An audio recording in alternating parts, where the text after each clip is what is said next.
Olá, sétimo ano, bem-vindos à nossa aula de número 14. Vamos corrigir o exercício da apostila na página 40. Na última aula eu já tinha feito um spoiler ali, porque eu já tinha marcado algumas coisas no texto e vocês viram, porque eu sei que vocês são espertinhos, mas mesmo assim vamos corrigir, tá? Porque essa atividade aqui é bem legal. Então, lá na conexão, era para você dizer por que os peixes não congelam embaixo de 0 graus Celsius e qual é a estratégia deles. Então, a estratégia deles é que eles são pecilotérmicos, eles são exotérmicos, e isso significa que eles variam a temperatura do corpo deles de acordo com a temperatura do meio ambiente, então eles nunca sentem frio. É claro que o sangue, por ter uma substância aquosa, ser uma substância, um tecido líquido, ele congela. Então, a outra estratégia que eles têm é ter bastante glicerol na composição do sangue, que assim evita o congelamento, tá? Então, aqui agora era para sublinhar as estratégias, então a professora já marcou aqui. Na 2, por que o congelamento provoca morte? Porque para os fluidos e daí congela as estruturas. A 3, por que as substâncias anticongelantes não permitem que congele? Porque elas têm bastante gordura na composição. E a estratégia que está relacionada a qual é o objetivo dessa estratégia, então, é a sobrevivência, né? O glicerol que regula o sangue. Na atividade aqui no rodapé da folha, era para você colocar D de defesa, A de alimentação, R de reprodução ou T para temperatura, para você classificar as estratégias usadas pelos seres vivos. Na letra A, fala a respeito da produção de substâncias tóxicas. As substâncias tóxicas, elas servem tanto para defesa quanto para alimentação, né? O ataque, a defesa é o melhor ataque, então a hora que ele vai matar uma presa, por exemplo, a perereca pode liberar uma substância tóxica e mata o bichinho. Para regulagem de temperatura, os pelos e as penas, né? Estratégia de manutenção de temperatura. A migração serve para reprodução, os animais migram procurando lugares tranquilos, para alimentação em busca de comida e para defesa dos filhotes, por exemplo, que é o caso das baleias que migram com os filhotes para água mais quente para poder o filhote sobreviver, ter tempo de crescer, né? Então é uma estratégia de defesa proteger os filhotes. O mimetismo, que é confundir com alguma coisa da natureza, então é tanto de defesa quanto de alimentação, porque serve para caçar também, se camuflar, se esconder no meio da situação, né? As teias produzidas pelas aranhas, eu coloquei para alimentação, defesa e reprodução, porque eu tenho uma aranha aqui em casa, que casa de biólogo é assim, né? Tem um pouquinho de todos os bichos. Então, eu tenho uma aranha aqui em casa que ela faz um casulo. Eu e a Isis, a gente cria essa aranha porque a gente fica observando o comportamento dela.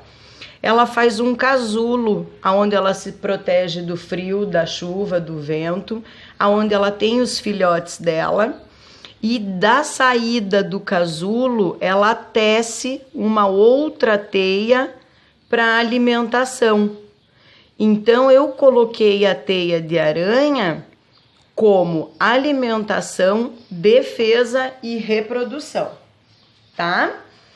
A busca pela sombra, então, é para regular a temperatura, né? Apesar de ter alguns animais que também se escondem nas sombras, procurando sumir no escuro, né? O aumento da frequência respiratória quando o cachorro fica ofegante, por exemplo, porque ele sua pela língua, então é para regular a temperatura. O veneno ou peçonha eu coloquei como defesa e alimentação. A camuflagem eu coloquei como defesa e alimentação.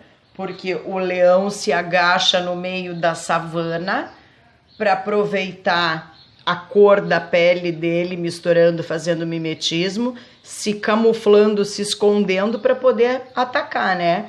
Então eu coloquei os dois. E a casca do ovo, o ovo já é um elemento de reprodução, mas a casca do ovo eu coloquei como defesa também, porque protege a célula da galinha.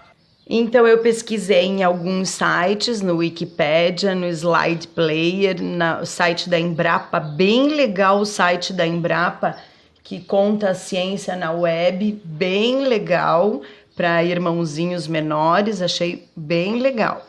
E um que eu achei o máximo é o portal sãofrancisco.com.br, que explica biologicamente o ovo. Então eu dei uma reduzida, uma resumida e uma simplificada no conhecimento, botei em palavras mais simples, mas quem quiser, fique à vontade para fazer a pesquisa.